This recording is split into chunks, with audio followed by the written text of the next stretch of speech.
인사하겠습니다. 안녕하세요. 반갑습니다. 네, 감사합니다. 오늘 본문은 우리가 너무 잘 아는 주님의 재판 과정에 대한 말씀이 되겠습니다. 오늘 또 우리 전도사님이 장년공과에서 또 빌라도에 대한 말씀을 또 하셨는데, 이 말씀과 많이 도움이 될 줄 압니다. 저는 주님의 그 재판 과정이나 주님이 당하신 고초를 생각하면 이런 생각을 해왔습니다. 주님의 재판 과정을 여러분 보시면 여러 가지 이해되지 않는 사건들이 많이 나온다는 겁니다. 여러분 한번 생각해 보세요. 법정 최고형인 사형 선고를 내릴 때는 아무리 극악무도한 죄를 저지른 자라도 1차, 2차, 3차에 걸쳐서 몇 날 며칠을 원고와 피고가 심각하게 다루는 것이 일반적인데요. 본문 말씀 보면 주님의 재판은 그렇지 않았습니다. 그것도 공휴일임에도 6월절이면 이스라엘은 우리의 이 명절 중에 최고의 명절이에요. 그런데 법정을 열고요. 또 공회까지 열고 그리고 고소하고 그리고 판결이 나자마자 즉시 어떻게 사형을 집행합니까? 여러분 어떻게 생각하세요? 이게 사상 유례 없는, 역사에 없는 지금 일들이 이루어지고 있다는 거예요. 그렇다면 왜 그럴까? 왜 이런 재판을 주님이 받으셔야 했을까? 그래서 오늘은 주님의 재판을 생각하면서 함께 은혜의 시간을 갖고자 합니다. 먼저 우리가 다 아시지만 오늘 본문 말씀을 보면서 주님의 재판 과정을 다시 한번 생각해 봅시다. 오늘 말씀을 쭉 읽어보니까 오늘 말씀 보면 주님은 세 기관으로부터 재판을 받았다는 것이 특징이에요. 먼저는 누가복음 22장 66절 말씀에 보면 나리샘의 백성의 장로들 곧 대제사장들과 서기관들이 모여 예수를 그 공회로 끌어들였다.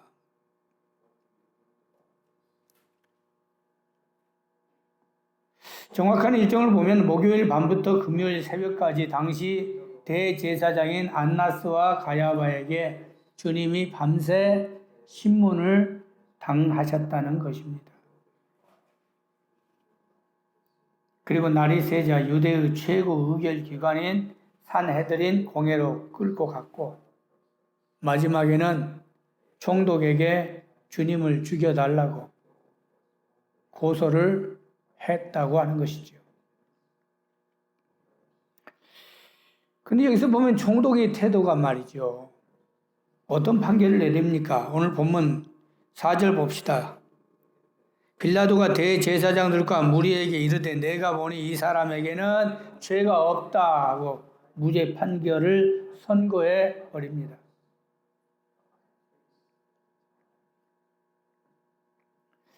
여러분 빌라도가 보통 영리한 사람이 아니겠죠. 그 자리까지 올라갈 정도라면 얼마나 교묘하고 교활하고 또 산전수전을 다 겪었지 않겠습니까? 그럼 왜 그가 무죄를 선고했을까요? 본문 2절 말씀에 보면 그들이 고소한 고발장이 조작되었다는 것을 알기 때문이죠. 2절 보십시다. 고발장의 내용이 뭡니까? 주님의 고발장 정도는 알고 있어야겠죠.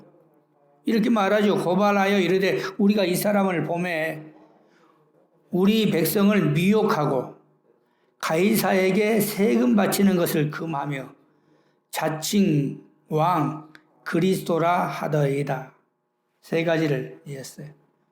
로마와 관계된 것은 두 가지, 그리고 유대와 관계된 것은 한 가지죠. 신성모독이죠. 여러분 언제 주님이 세금 내지 말라고 한 적이 있어요?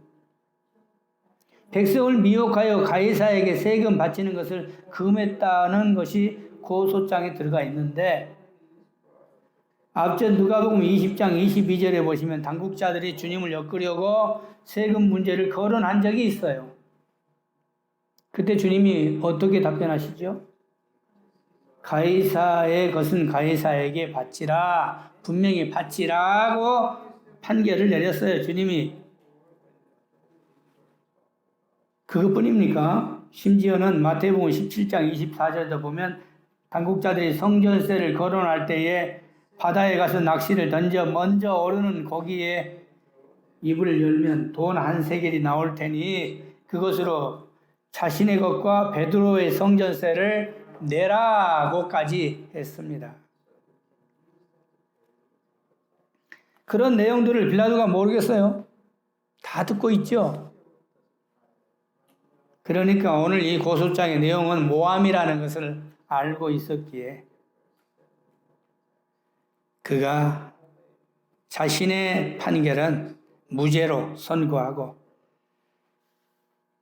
그러나 7절 말씀에 보면 사건이 어떤 사건인가를 보면서 헤롯이 담당할 것을 알고 헤롯에게 보내버린 겁니다. 7절 말씀에 헤롯의 관할에 속한 줄을 알고 헤롯 왕에게 보내니 그때 헤롯이 예루살렘에 있었더라고 말씀했지요. 자, 그러자 이제는 이제 헤롯에게 이제 공이 넘어간 거 아니겠습니까? 당시의 상황은 헤롯 왕과 빌라도 총독 간의 알력이 굉장히 심할 때였어요. 그러니까 서로 원수로 지낼 때겠지요. 12절 말씀에 그렇게 또 설명하고 있습니다. 헤롯과 빌라도가 전에는 원수였으나 당일에 서로 친구가 되었다고까지 설명하고 있습니다. 저는 이 말씀 보면서 참 어떻게 원수가 친구가 될 수 있을까? 원수가 친구 될 수 없습니다, 여러분. 자기들 이익권이 없이는 친구가 절대 될 수 없어요. 그러함에도 그날만큼은 친구가 되었다고 하는 것은 어디 가든지 주님을 죽여야 하기 때문에, 주님을 죽여야 하기 때문에 그들이 손을 잡았다고 말씀하고 있습니다. 죄 없으신 주님을 죄를 만들어 아무리 고발해도 없는 죄가 나오겠습니까? 그래서 무죄를 선고한 빌라도를 협박하기 위해서 민심을 이용했고, 그러면서 3번씩이나 주님이 재판을 받으셔야 했다는 내용이 오늘 본문 말씀의 내용이라는 것입니다. 그다음 오늘 이 본문 말씀을 우리가 보면서 무엇을 느껴야 하겠느냐? 저는 이 말씀을 읽고 또 읽으면서 느껴지는 것이 하나님의 손길이 이 안에 있다라는 거야. 하나님의 손길이 이 안에 있다라는 거야. 왜 하필 꼭 6월절에 맞춰서 주님이 죽으셔야 했겠는지. 여러분, 주님을 죽이려고 지금 안달나는 이 모습들을 보십시오. 그리고 꼭 6월절에 맞춰가지고 주님을 죽이려고 하는 이 짜여진 각본대로 진행해 가는 모습들을 보시라는 것이죠. 주님은 반드시 6월절에 죽으셔야 했기에 하나님께서는 권력과 종교의 지도자들을 동원하셨다는 것이 오늘 말씀에서 우리가 보아야 한다는 것입니다. 사상 유례 없는 주님의 재판은 정말 짜여진 각본대로 주님이 꼭 6월절에 죽으셔야 했다고 하는 것입니다. 그런데 이 모습을 보면서 주님이 오실 때도 그렇더라고요. 여러분, 당시 주님이 오실 때를 보세요. 주님은 오실 메시아로서 베들레헴에서 나셔야 했습니다. 그런데 당시에 요셉과 마리아는 어디에 살고 있나요? 나사렛에서 살고 있어요. 나사렛과 베들레헴은 엄청난 먼 거리입니다. 그런데 나사렛에 살고 있는 마리아가 베들레헴으로 갈 리가 없어요. 그런데 베들레헴으로 가게 하는 것은 딱 하나. 황제의 명령밖에 없었다. 그래서 하나님께서 황제를 통하여 가이사의 호정령을 내리게 했기에 그것도 만삭의 몸을 이끌고라도 베들레헴까지 가야 했다는 것입니다. 이것을 사람이 할 수 있겠습니까? 이렇게 억지로 이렇게 맞춰진다고 해서 이게 사람의 힘으로 어떻게 할 수 있겠느냐 말이에요. 주님은 나실 때도 하나님의 손길의 역사로 말미암아 또 죽으실 때도 꼭 6월절에 맞춰서 죽으셔야 했기에 오늘 이 말씀을 보면서 우리가 하나님의 역사하심을 보아야 한다는 것입니다.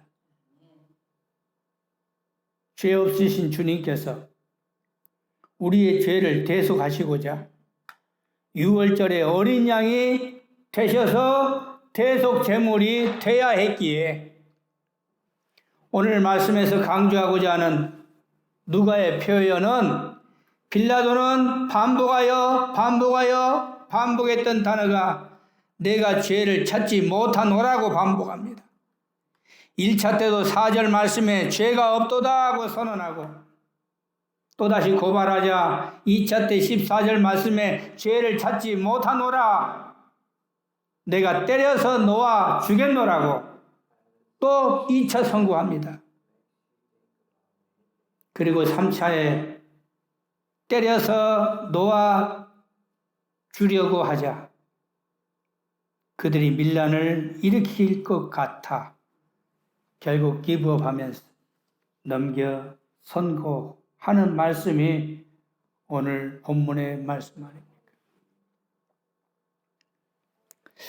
그래서 이 말씀을 보면 빌라도의 이 퍼포먼스 속에서 우리는 우리에게 주는 무엇인가가 있다는 것을 아셔야 한다는 것입니다.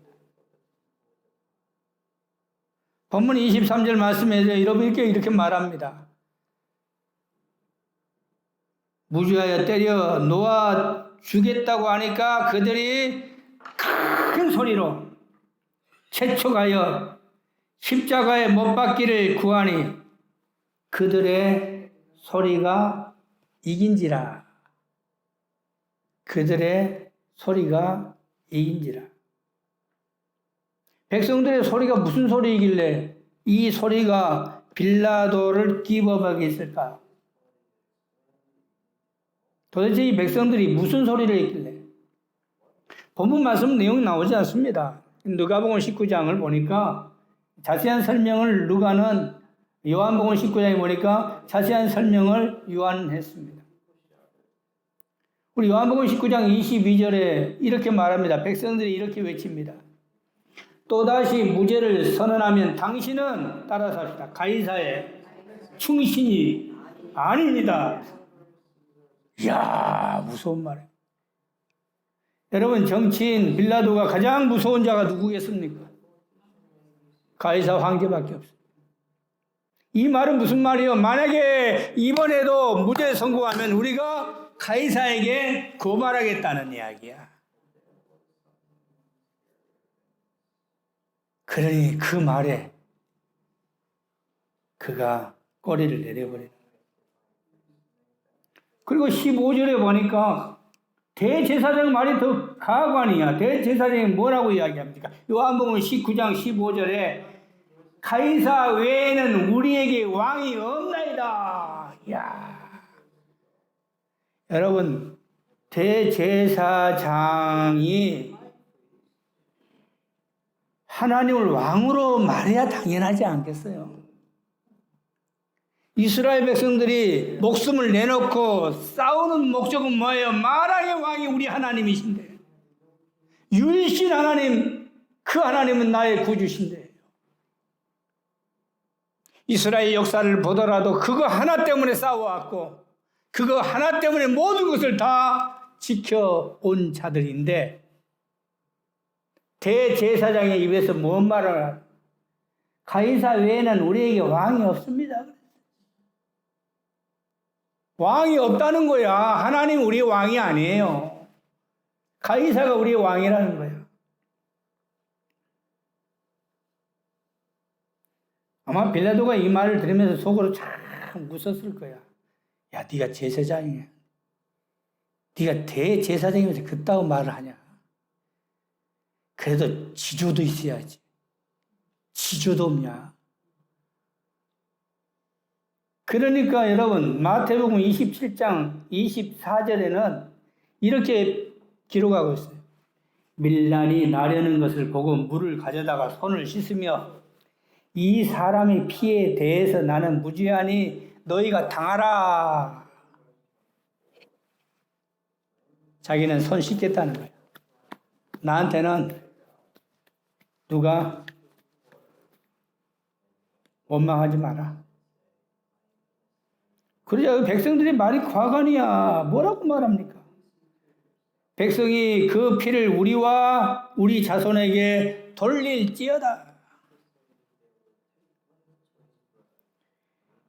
이게 법정에서 빌라도와 주님과의 마지막 대화가 되어버리는 거예요. 마지막 판결. 우리의 자손에게 돌릴지어다. 그래서 이스라엘이 얼마나 고난의 역사를 겪고 살고 있습니다. 여러분 유태인들이 당한 그 고난을 보세요.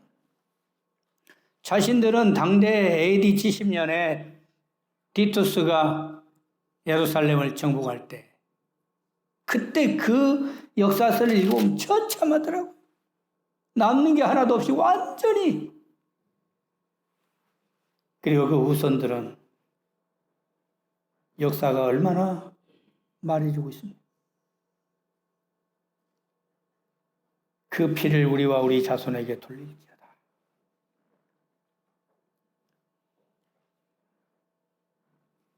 그렇다면 오늘 본문 말씀에서 우리가 무엇을 깨닫고 생각해야 할 것인가?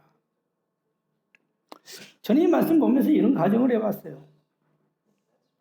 당시에 빌라도 총독의 고난은 하늘을 나르는 새도 떨어뜨리는 고난이에요. 그 말이 곧 법이에요.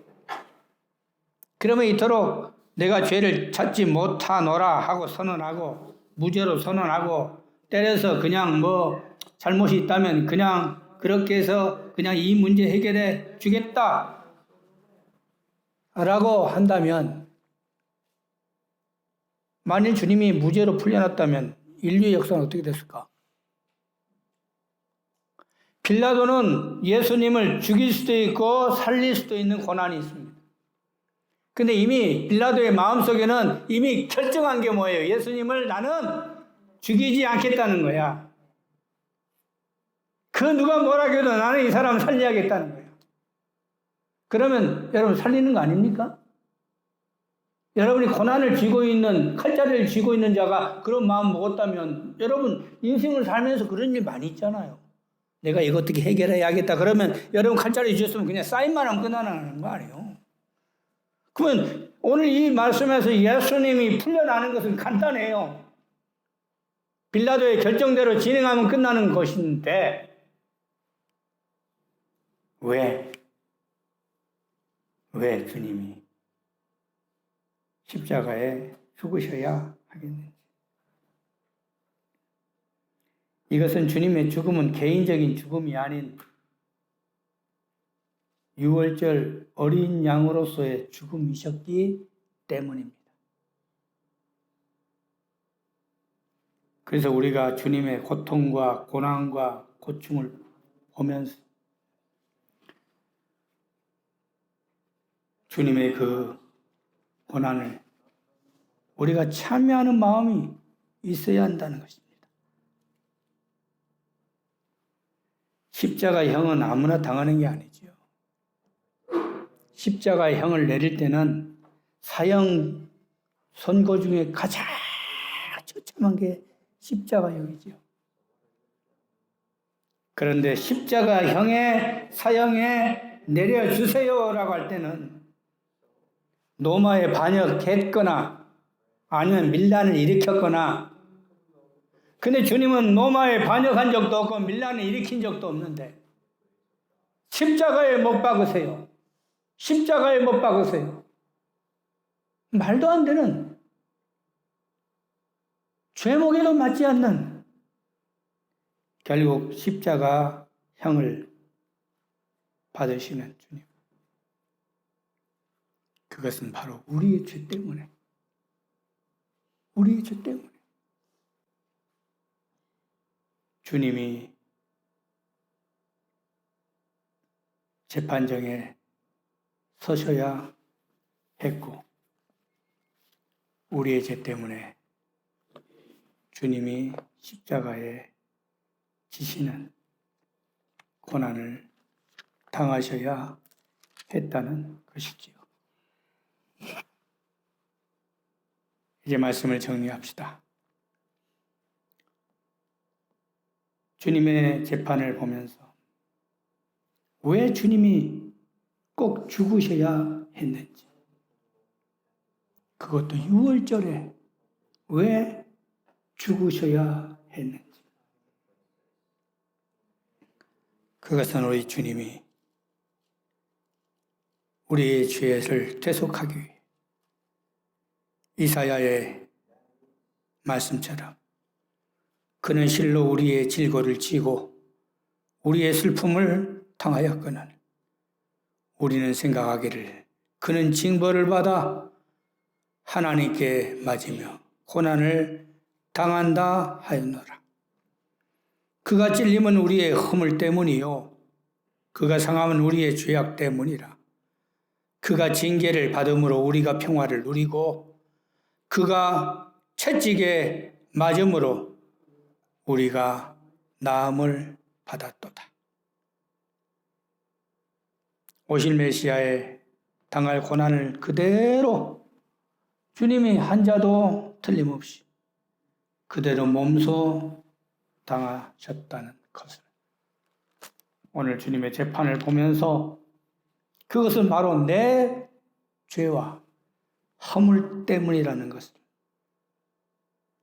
깊이 묵상하며 사순절 기간 동안에 주님을 더 깊이 생각하는 여러분 되시기를 주님의 이름으로 기도합니다.